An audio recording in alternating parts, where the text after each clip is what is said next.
porque desde o dia que a gente tá aqui, a gente veio pra cá na intenção de deixar a família bem. A gente vai fazer 2 meses aqui sem mandar 1 centavo pra minha esposa. Aliás, como todo mundo tá aqui, sem mandar 1 centavo pra família. Adquirindo dívidas aqui dentro, porque nós adquirimos dívidas. Pra não comer essa comida podre que eles dão a nós aqui. A gente pegava o que comprava, pegava esse dinheiro, esse vale, esse empréstimo, que é um absurdo, 100 para 150. Eu mesmo já tô devendo até o 200 para 300. porque o juro é muito alto. Eu tô devendo muito. E não tenho nem como pagar. E vamos ver como é que vai ficar a situação, que graças aos guerreiros que chegou aqui para resolver, eu acredito que vai resolver, da Polícia Federal.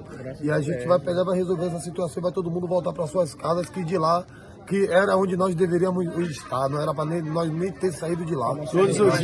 Todos os dias a gente amanhece já com o pensamento de ir para casa, mas não tem como uma pessoa ir para casa, porque eles prendem a gente numa forma que ou a gente fica, ou se não quiser ficar, vai morrer. E se a gente quiser sair, quebrar o contrato, você sai sem direito a nada, nem os dias trabalhados. Sem passagem, sem nada. Então nós é forçado a ficar. Não tem jeito. Trabalhar mesmo. Fora o contra-cheque que ele pegou e assinou, obrigou a gente a assinar o contra-cheque sem ter recebido, para dizer constar lá que está recebido, mas não custou 1 centavo no bolso de ninguém aqui, ó. A gente estava aqui trabalhando para ele aqui.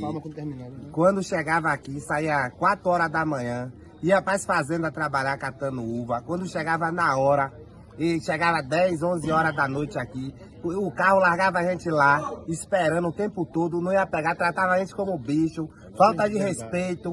Eles pegavam quem tinha azeda, dava a gente para comer, diziam, vocês têm que comer isso mesmo. Porque baiano bom é baiano morto, baiano tem que se ferrar mesmo. Fazia várias ajudarias com a gente aqui, mas só que ele tem que saber que a gente era pai de família, a gente veio trabalhar, a gente não veio passar por cima de ninguém, não. Não respeitava a doença, não respeitava nada. Pra eles nós somos cachorro, nós viemos pra cá pra trabalhar e se matar só, porque a gente fazia o quê? A gente dava o melhor de nós, que saía de manhã pro trabalho, bem, chegava, só voltava só o corpo, porque o espírito ficava lá. E ele diz ajudar. Com certeza.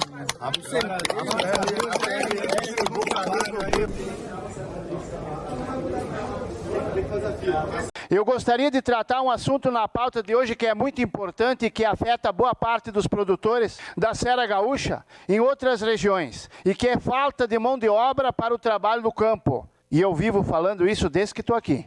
A tal situação se agrava no período da safra, quando demanda por mão de obra, que já é escassa e aumenta. Essa pauta ganhou grande repercussão nos últimos dias, senhoras e senhores, em função dos acontecimentos em Bento Gonçalves, que na minha visão são exagerados e midiáticos.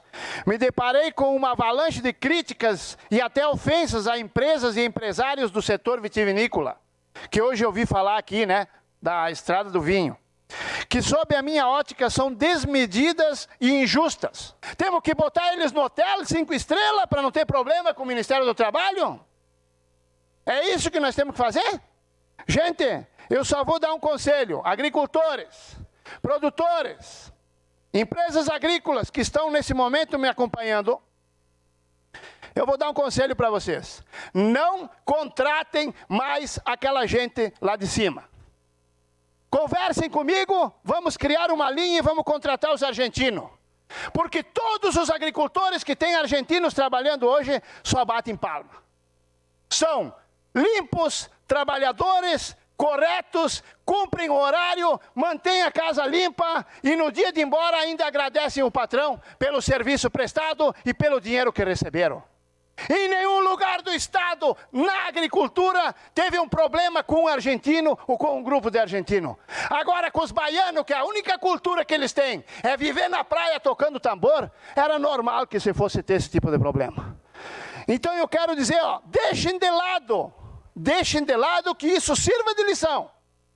Deixem de lado aquele povo que é acostumado com carnaval e festa, para vocês não se incomodar novamente. A rotina de violência no alojamento foi denunciada ao Ministério do Trabalho. Em um dos depoimentos, o trabalhador contou que foi trancado no quarto por capangas e espancado. Os homens usaram spray de pimenta, deram gravata no pescoço, pancadas com cabo de vassoura, mordida no ombro, cadeiradas, socos na face e choque. Em outro depoimento, a vítima revelou que os capangas chamavam os trabalhadores de demônio e diziam que baiano bom é baiano morto e que davam choque com taser para acordar alguns deles. Este outro afirmou que presenciou o espancamento de 3 colegas por 2 seguranças e que um deles dizia que era policial e andava armado a todo momento. Ele também contou que ouviu os colegas serem ameaçados de morte. Segundo o gerente regional do Ministério do Trabalho, foram encontrados no alojamento cacetete, spray de pimenta e aparelho de choque. Os trabalhadores relataram que eram agredidos e ameaçados por seguranças e que esses seguranças supostamente pertencessem a algum quadro da polícia. A gente não tem essa informação se isso realmente é real ou não, ou se essas pessoas utilizavam isso como uma forma de intimidação desses trabalhadores. 207 trabalhadores foram resgatados na semana passada em Bento Gonçalves. Pedro Augusto Santana, dono da empresa que terceirizava o serviço da colheita da uva, foi preso e depois solto após pagar uma fiança. As vítimas já voltaram para a Bahia e receberam as verbas rescisórias. O Ministério Público do Trabalho ouviu o empresário e propôs o pagamento total de R$600 mil de danos morais individuais, além de um termo de ajustamento de conduta. Na quarta-feira, a audiência será com as vinícolas. Vamos realizar audiências com elas para que a gente possa estabelecer protocolos, um compromisso para que em próximas ocasiões seja feita uma fiscalização da cadeia produtiva de uma forma mais efetiva para que não volte a ocorrer situações como a respeito de um caso acontecido no município de Caxias do Sul, no Rio Grande do Sul, de uma discriminação odiosa contra os trabalhadores que foram encontrados em trabalho escravo, que o vereador do município lá de Caxias do Sul se referiu como pessoas do Nordeste, baianos, que se portavam de forma irregular, ou seja, a vítima sendo tratada exatamente ao contrário do que deveria ser considerado. Eles foram levados para vinícolas do Rio Grande do Sul. A vinícola Salton e outras vinícolas, 200 baianos e nordestinos e tratados exatamente como escravos. Eu quero fazer esse registro, que é um caso xenofóbico típico de quem quer fazer um apartheid no Brasil entre sulistas, nordestinos e outros brasileiros que são todos iguais. Nós, na Bahia, temos recebido todos os brasileiros de forma respeitosa, cordial.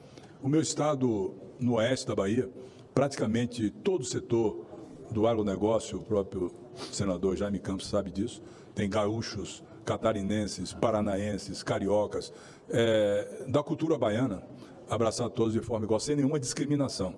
E nesse caso, eu quero fazer esse registro para que não se repita mais. E o Rio Grande do Sul, os brasileiros são tão iguais como o da Bahia, do Ceará, do senador Girão, da Paraíba. É um fato negativo que eu espero que não se registre. Tantos casos já de discriminação racista têm acontecido no Brasil e o nosso dever é repudiar essa ação. Eu quero agradecer a Vossa Excelência pela oportunidade de fazer solidariedade aos meus compatriotas baianos que foram tratados no trabalho escravo nesse município de Bento Gonçalves por um vereador do Rio Grande do Sul. O povo baiano é um povo, primeiro que é um povo muito feliz, alegre e recepciona todo mundo bem. Veja as festas agora no Carnaval, como todo o Brasil estava lá. Primeiro que o Brasil nasceu na Bahia. O Brasil começa pela Bahia. E tenho certeza absoluta que isso não é o pensamento do povo gaúcho. Não tenho dúvida nenhuma. Isso é um fato isolado. É um fato isolado que nós temos que repudiar, como tem fatos isolados em outros estados brasileiros.